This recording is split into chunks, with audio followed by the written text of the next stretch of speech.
involved in that. They believe in it too. They believe in gun control.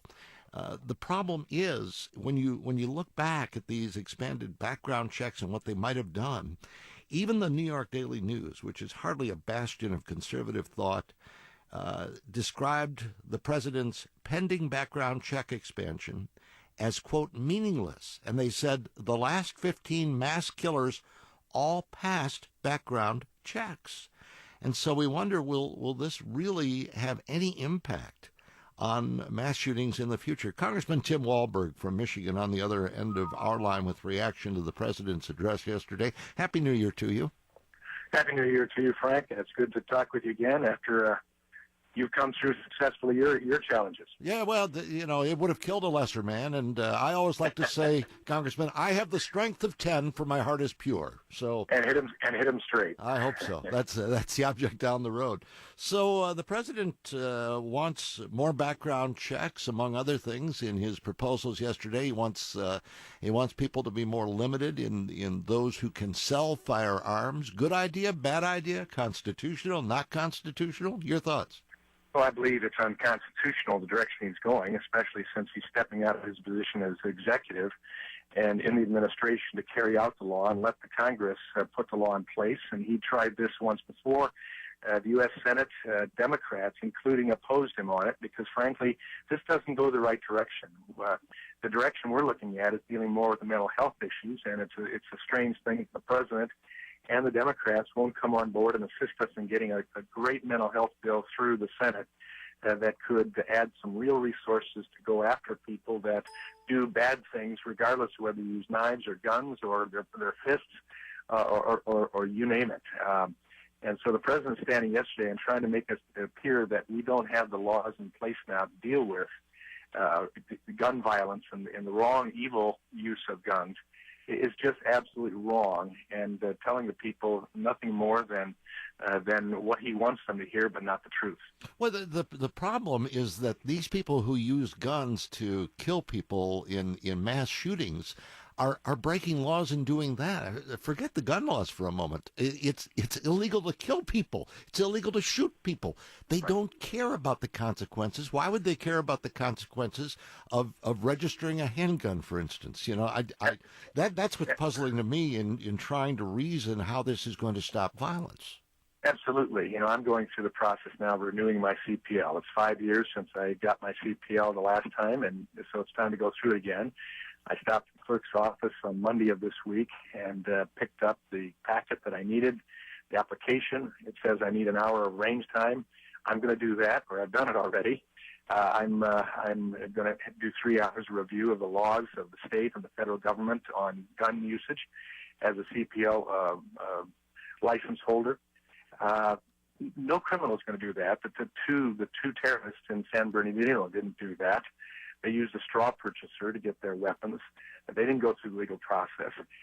None of this, of what the president is talking, is going to stop bad people from doing bad things with whatever weapon they choose to use.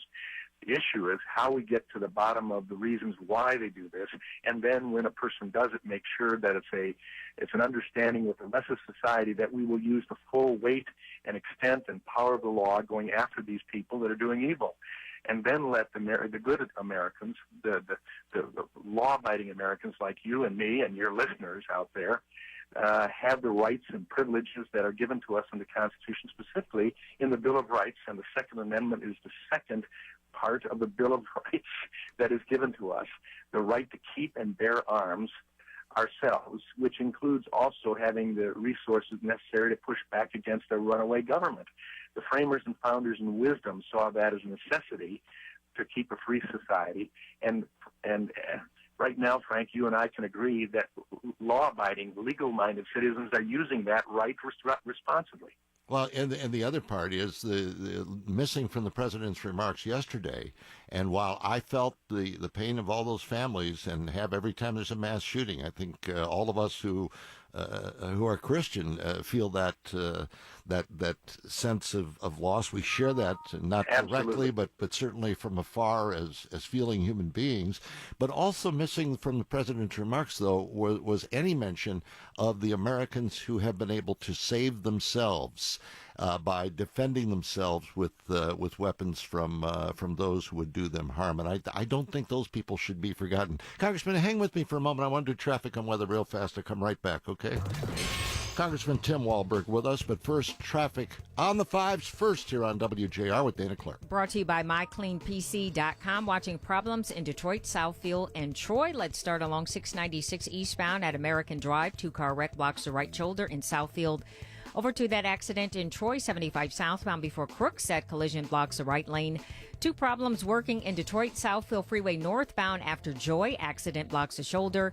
And working to clear is an earlier accident along 96 eastbound local lanes at Evergreen. That collision off to the left shoulder. If your computer is running slowly, go to MyCleanPC.com. Get a free computer diagnosis in minutes. You can activate MyCleanPC software to clean out the junk that may be slowing down your computer. Increase your computer speed today with MyCleanPC.com. That's MyCleanPC.com. I'm Dana Clark, WJR Traffic First on the fives. Flurry, a high in the mid-30s. Then partly sunny, 35 to 37 tomorrow. Friday could see some rain or rain showers, high near 40. By the way, nighttime lows in the mid-20s. Right now, 23 degrees. You're hearing The Frank Beckmann Show. News Talk 760 WJR.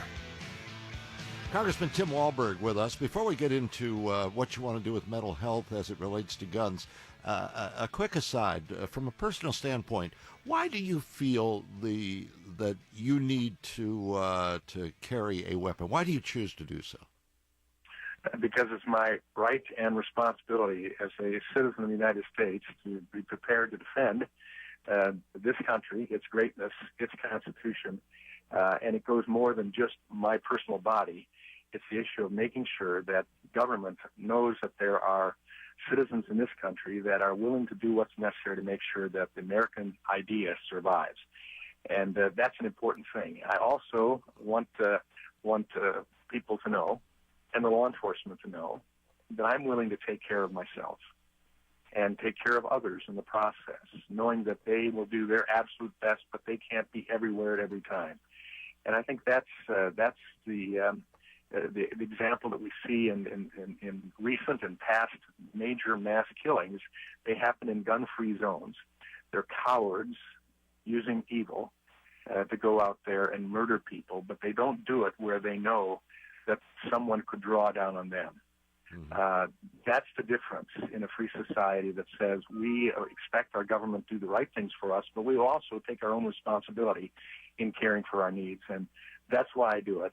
And right now, having purchased another weapon during this Christmas break back in my own district, it's good to know that those that are keeping records understand that America is stepping up to the plate and saying, we fear a runaway government. We fear this administration, this president, in pushing back against our liberties, and we're going to show it by purchasing weapons to take care of ourselves and let it be known that we are not going away like sheep and letting the government control our lives. Well, there were a couple of other issues here with what the president is proposing, and I don't know what's going to happen with the tax dollars that he wants to spend on so-called smart guns, which nobody has been asking for, and nobody has shown us are really smart.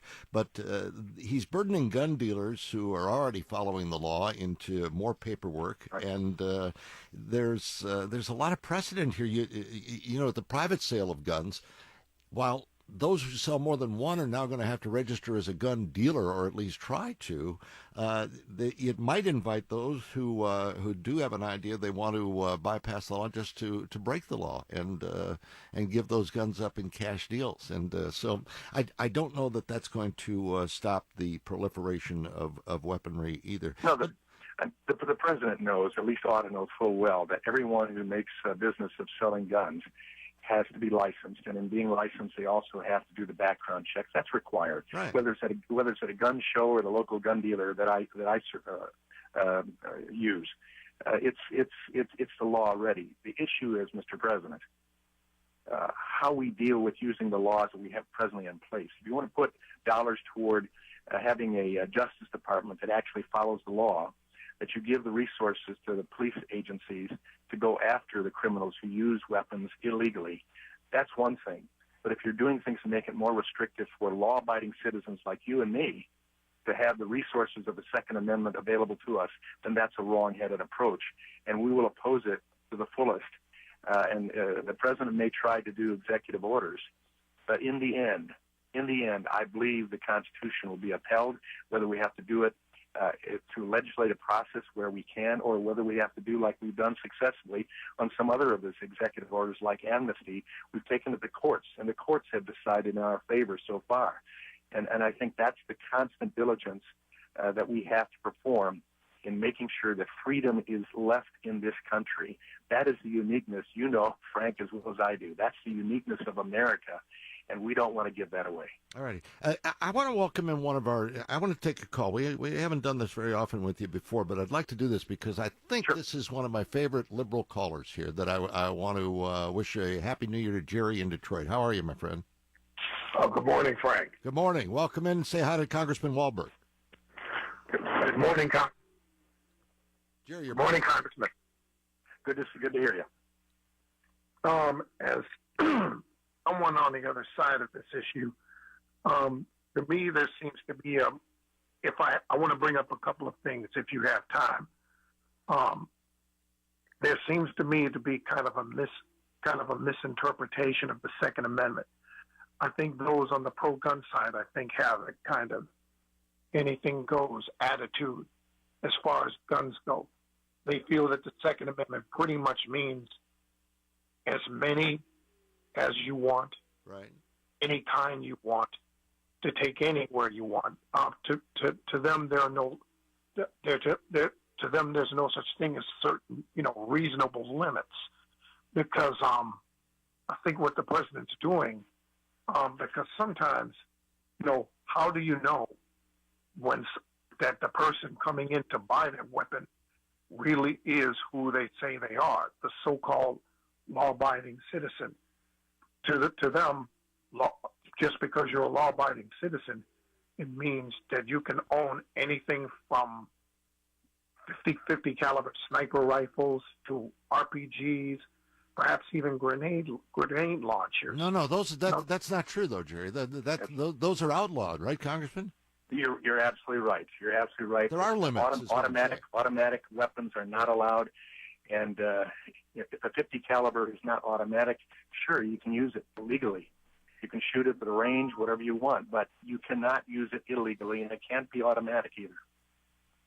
I mean, as far as like because a common misconception, I think, is that citizens, they think, have the right to be as absolutely heavily armed with military-type weapons. And I wanted to ask the congressman, if he thinks that private citizens, people who have absolutely no military or law enforcement background whatsoever, have the right to own weapons designed exclusively for the theater of war, military weapons. All right, I think we just covered that. I'm going to let the congressman answer, Jerry, but keep in mind, a weapon that looks like a machine gun is not a machine gun. And that's the problem that we've gotten into in that some of the weapons that have been manipulated in various ways are made to look like machine guns, but they're not. They simply look like one. There's a handle added that looks different, but it still fires a single shot. Am I wrong, Congressman, or am I right? No, you're absolutely right. Just because it's a black stock, a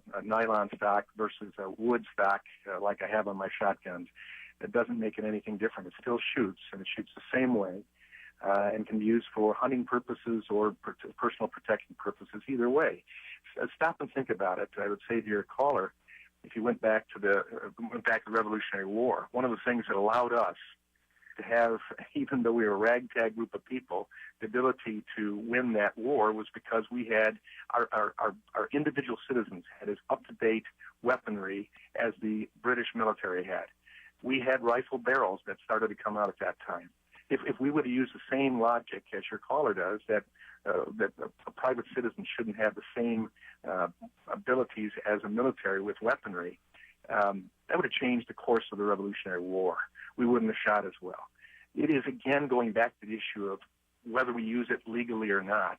And those of us that believe in the Second Amendment, private citizens, who believe that that is for us, and we've read Federalist Papers that discussed why the Second Amendment was so important for citizenry, not for the government, not for the military, not for the law enforcement, but for the citizenry, will understand that they saw that as part of freedom and individuals taking responsibility for themselves and their own lives. And that's the purpose we're talking about here, Frank. And if you look at Detroit or you look at Los Angeles, you look at the entire state of California or the city of Chicago with the most restrictive gun laws or France in the nation. Yeah, look at that.